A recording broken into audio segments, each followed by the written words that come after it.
Hi hello, Rajeev വ്ലോഗ്സിലേക്ക് എല്ലാവർക്കും വലിയൊരു സ്വാഗതം.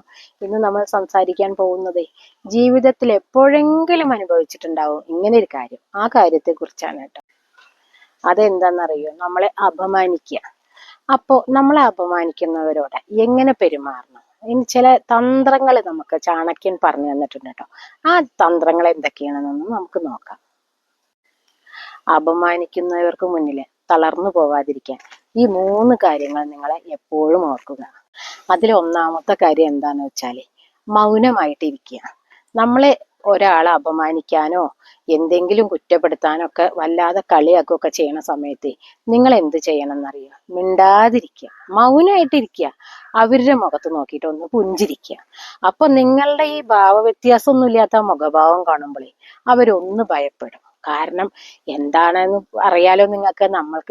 നമ്മളെ ഒന്ന് ദേഷ്യം പിടിപ്പിക്കുക എന്നാണ് അവര് വിചാരിക്കണ കാര്യം.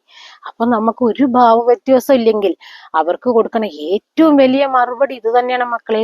അവര് തോൽക്കുന്ന ഒരു ആയുധം തന്നെയാണ് നമ്മൾ എറിഞ്ഞു കൊടുക്കുന്നത്. അപ്പോൾ ആദ്യത്തെ കാര്യം എന്താണ്? മൗനമായിട്ടിരിക്കുക. അതന്നെയാണ് നിങ്ങൾ ആദ്യം ചെയ്യേണ്ടത് കേട്ടോ. രണ്ടാമതായിട്ട് നിങ്ങൾ ചെയ്യേണ്ടത് എന്താണെന്നറിയോ? വിജയം കൊണ്ട് പ്രതികാരം ചെയ്യുക. വിജയം കൊണ്ട് പ്രതികാരം ചെയ്യുക എന്ന് പറഞ്ഞാൽ എന്താ? നമ്മൾ ജയിച്ച് കാണിച്ചു കൊടുക്കണം മക്കളെ. ഇവര് പറഞ്ഞ പ്രതികാരം നമ്മൾ അവരോട് അപ്പൊ വാക്കുകൊണ്ടൊന്നും പറയരുത്. നമ്മളെ മനസ്സിൽ വെച്ചിട്ട് അന്ന് മുതൽ നമ്മൾ കഠിനാധ്വാനം ചെയ്തു തുടങ്ങണം.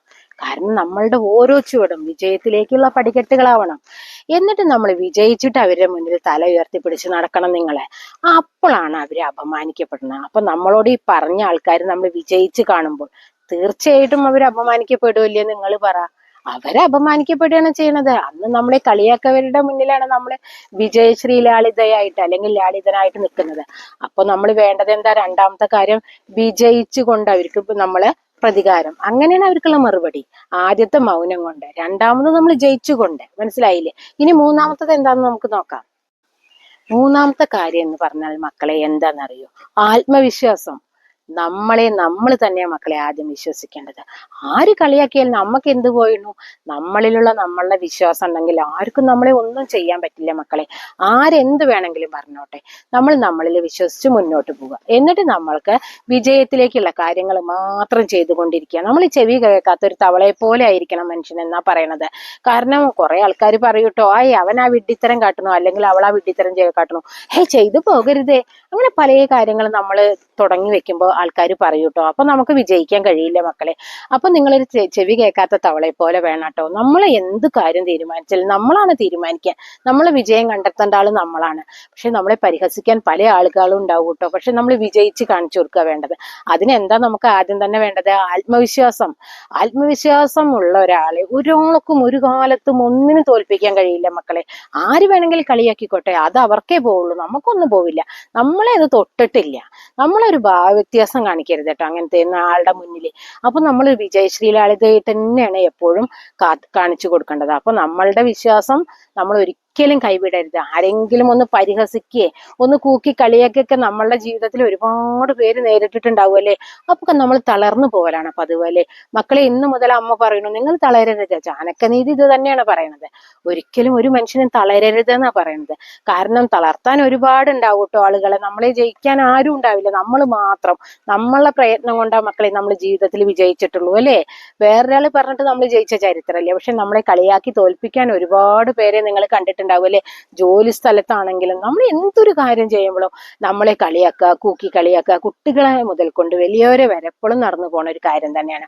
അപ്പൊ നമ്മളെ മറക്കരുത് കേട്ടോ. ആത്മവിശ്വാസം നിങ്ങൾ കളയരുത് കേട്ടോ.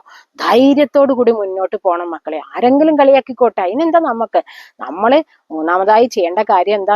നമ്മളിൽ വിശ്വസിക്കുക. നമ്മൾ ചെയ്യണത് തന്നെ ശരിയെന്ന് നമ്മൾ വിചാരിക്കുക. മനസ്സിലായില്ലേ? അപ്പൊ നമ്മൾ തളരരുത്. മനസ്സിലായോ? അപ്പൊ നമ്മൾ ആര് കളിയാക്കിയാലും അവർക്കുള്ളൊക്കെ മറുപടി ഇങ്ങനെയാണ് കേട്ടോ. ആദ്യത്തെ ഞാൻ പറഞ്ഞ പോലെ തന്നെ മൗനം കൊണ്ട് വേണം. മനസ്സിലായില്ലേ? രണ്ടാമത് നമ്മൾ വിജയിച്ചു കൊണ്ട് തന്നെ, മൂന്നാമത് നമ്മളെ വിശ്വസിച്ചുകൊണ്ട് തന്നെ നിൽക്കണം മക്കളെ. അങ്ങനെയാകുമ്പോ നമ്മളെ ജീവിതത്തിൽ എന്താ പറയാ, ആർക്കും ഒന്നും ചെയ്യാൻ പറ്റില്ല കുട്ടികളെ. ഇന്നു മുതൽ അമ്മ പറഞ്ഞത് നിങ്ങൾ ശീലിക്കുന്നു വിചാരിക്കുന്നു കേട്ടോ. ഒരിക്കലും നിങ്ങൾ കരഞ്ഞു മിണ്ടാതെ തളർന്ന ഒരു ഭാഗത്ത് ഇരുന്നു ഇനി ഞാൻ കേൾക്കാൻ പാടില്ല. മനസ്സിലായല്ലോ? അപ്പോ ഈ വീഡിയോ എല്ലാവർക്കും ഇഷ്ടപ്പെട്ടു എന്ന് വിചാരിക്കുന്നു. അപ്പൊ നമ്മളെ കളിയാക്കുകയവർക്ക് നമ്മൾ എങ്ങനെ മറുപടി കൊടുക്കണ്ട എല്ലാവരും ഓർത്തോളൂ. ഇന്നു മുതൽ ഇത് ഒരു ശീലമാക്കണം. എങ്കിൽ നിങ്ങൾ വിജയിച്ച് വരണം, നിങ്ങൾ തന്നെ കാണും. മനസ്സിലായോ? അപ്പൊ ഇത്രയൊക്കെ ഉള്ളൂ കേട്ടോ ഇന്നത്തെ വീഡിയോ. അപ്പൊ തോറ്റിരിക്കണവരൊന്നും തോറ്റിനിരിക്കരുത്. എല്ലാവരും വിജയിക്കാൻ പറ്റുന്നവർ മാത്രമേ ഉള്ളൂ മക്കളെ. തോൽക്കാൻ ആരുമില്ല. മനസ്സിലായില്ല? തോൽപ്പിക്കാൻ ആളുണ്ടാവും, പക്ഷെ തോൽക്കാൻ നമ്മൾ തയ്യാറാവരുത്. അപ്പൊ ഈ വീഡിയോ എല്ലാവരിലേക്കും ഷെയർ ചെയ്ത് എത്തിക്കുക, ലൈക്ക് ചെയ്യുക, സബ്സ്ക്രൈബ് ചെയ്യുക, കൂട്ടത്തല ബെല്ലൈക്കനും കൂടി എനേബിൾ ചെയ്യുക. നമ്മുടെ ഇങ്ങനത്തെ വീഡിയോസ് നമ്മുടെ മക്കൾക്ക് നോട്ടിഫിക്കേഷൻ കിട്ടുന്നതായിരിക്കും. അപ്പൊ ഇനി എന്താ പുതിയൊരു വീഡിയോ ആയിട്ട് വരുന്നേക്കും. ബൈ.